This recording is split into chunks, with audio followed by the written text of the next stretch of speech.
I'd like to show you one game of mine.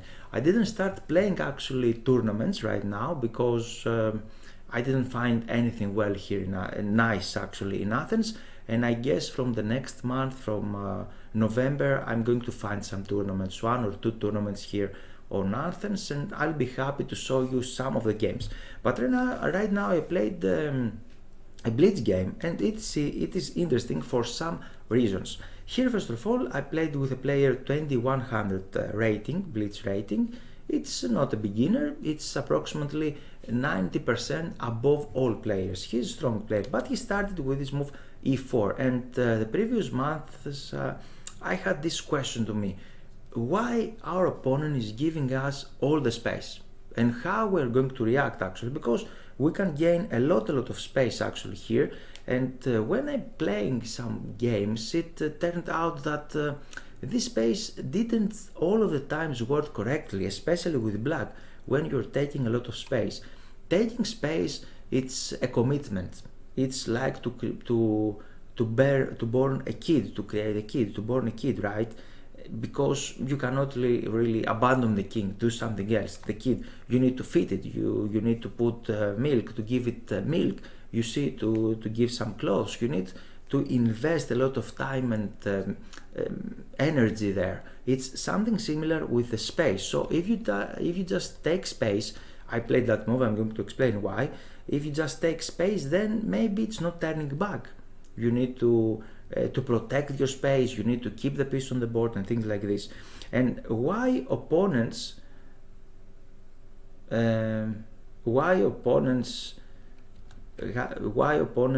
play such moves? He would like actually to create they would like to create a systems here. They would like to create a system, and for that reason they are starting with that move, something like e3. And it doesn't matter so much what systems they would like to do actually. They would like to create a system. And I'm not completely sure what system white should play here. Maybe something like d4, or maybe she can play something like f4, a lot of things. But here I played this one because I'd like to create my own system. I'd like to play knight f6, then the bishop out, and then we will see. And here he continued with this move. We have actually the English system, and I played this one. It's a very solid system with white. We would like to put the pieces on the board solidly with this move d5, and now he continued with knight to f3. I didn't capture a lot of space because previously we can take a lot of space with d4 or c4 or e5. We have a lot of options, but I'd like to create, to first of all to develop my pieces, and then we will see what we are going to do actually. Because if you just took a lot of space, it's not so easy to beat white, to beat him right now. And I just developed my knight, he played that one, I continue with my system here, he played this, and now I have this very basic and very solid setup, like the queen's gambit, and it's difficult for him to do anything here. I castled, and now he played this move g3, and now he started mixing up actually the lines. It's something like the Catalan, this one. I played this system against the Catalan, and it's little curious now, it's little strange why he played like this. Normally white is playing the Catalan because I played this system for 2 years now. I try to do my best with the Catalan. I'm still learning a lot of things, and here white should play the Catalan without this move on e3 actually, because this move is blocking a little bit the bishop here. And in the way he played now, he would like to put the bishop on g2, but this pawn is for free, right? So I capture this one, and we're going to talk here how to get space actually, how to get the advantage, and then how to convert your advantage. This is important. I captured that pawn, so he has some problems now how to recapture that pawn. He played this check. he didn't play the check actually. He would like to do the check, but he missed a tempo. He missed a tempo with this one, with this e3 move, and now he don't have this check to recapture this pawn instantly because I just castled. And I'm very, very happy because I was just in time, or I had the time to play this move c5, and now I'm striking in the center. I'm going to develop my knight there, and everything will be just fine. Fantastic here with it will be fantastic with white pieces. For the black pieces, we're going to liberate ourselves. He captures there, I recapture here, and if he just captures with the pawn actually, taking in this way, then we know what we're going to do. We have a lot of different setups. We can put the knight there, or we can play b6 and bishop on b7. It's a very nice and playable position for black actually. And white's problem is that this bishop, it's not really on d3 in order to create some attack in the king side, but he's going to fianchetto that bishop.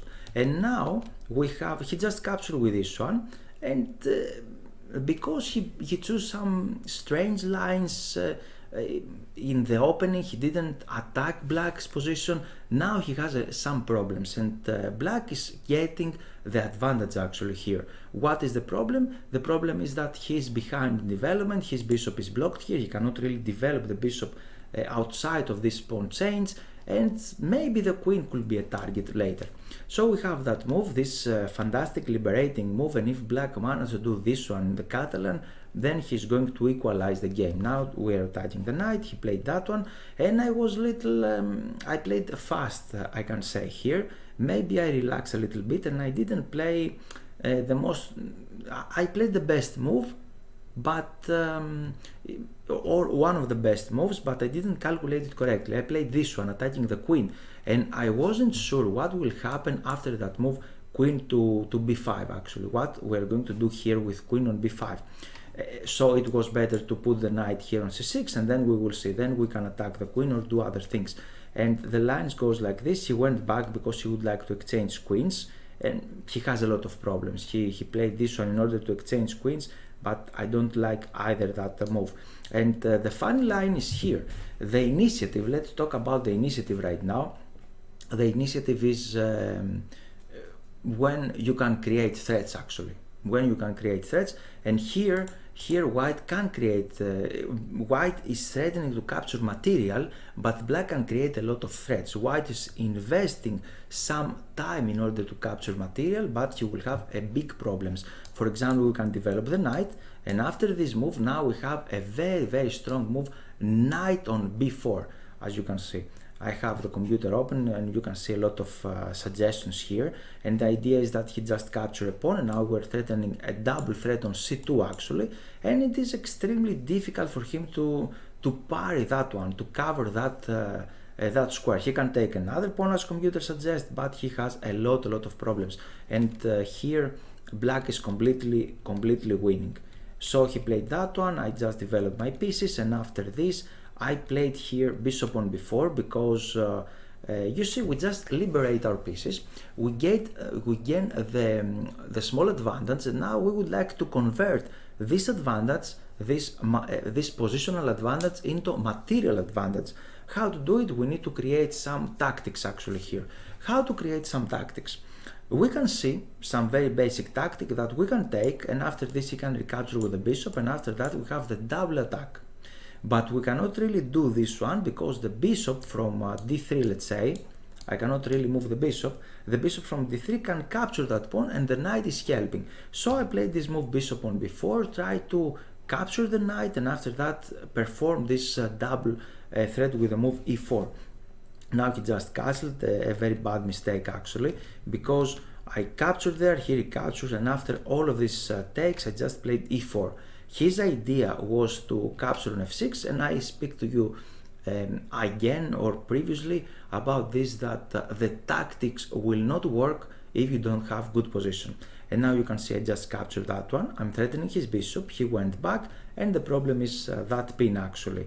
So he has to give up material, and now we have a fantastic advantage because we have an extra pawn and a lot of pieces. And the most difficult part in chess, not in this particular position, but in general, is to win one games, or to how to how to, you have some advantage to perform it, to change it with a full point actually. And here we cannot play crazy actually. I just overprotected my pawn, I played there, I just put my pieces here, and he started doing some crazy things, and I continue pushing his pawns in order to kick away this bishop actually, he created some other tricks, and finally he lost the game. Why I told you all of these things? Because today we have a very nice special offer. You can see this one on the chat actually, and the course is converting advantages in chess. It's very important. International master, I tried to announce him correctly, Kostya Kavunsky, if I announce him correctly. I'm killing the names actually, but I hope I said it correctly. The price is very cool actually, only 20 euros if I'm not mistaken, with 51% off. This course had 10 reviews, 10 amazing reviews actually, 5 out of 5, so people like it a lot. You can follow the link on the chat in order to see this one actually, to see the page, and you can learn a lot of things. And I'm on curriculum actually, and maybe I can change this again so you can see what I can see. And the first one, very important, is how to peeling on the targets, how to focus on the target. Very nice topic, because you need to find the target and after that go forward and fight against that target. The principle of the two weaknesses, very important, not for beginners players, for advanced players, because sometimes in chess when you have one advantage, you need to find something else. You need to find another target, because when you are attacking somewhere, maybe your opponent is focusing there, focusing only on the defense, and you need to transfer your heavy pieces actually from the one side of the board to another, from one weakness to another. Simplification is extremely important, how to simplify the position, how to exchange the key pieces. You can exchange actually the pieces, but in the next chapter you can see that you should exchange the correct pieces, and this fantastic player, international master, explained in this lesson how to exchange the pieces actually, which pieces you should exchange and which not. This is a very important technique actually, how to understand the idea of the pieces, the functionality of the piece, and how to exchange them. Then exchanging the key defender, this is a very nice way actually, because sometimes you will have an attack, and by exchanging some key defenders you can continue your attack. Restriction is extremely important chapter, because when you have advantages, for example if you have space, or if you have something else, you need to restrict opponent's counterplay. For example, you have an extra passed pawn or a passed pawn in the center of the board. You need to restrict your opponent and focus only on your advantage.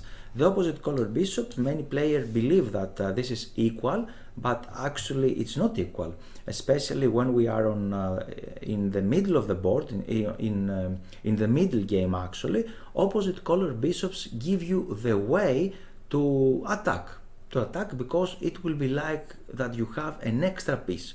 It's another interesting way, controlling the open file, because sometimes we will have open files for sure, and it's important to control them and control these files and how to use them. And last but not least, I talked to you about this, the space advantage. Very important topic on what you should do about the space, how to use the space advantage.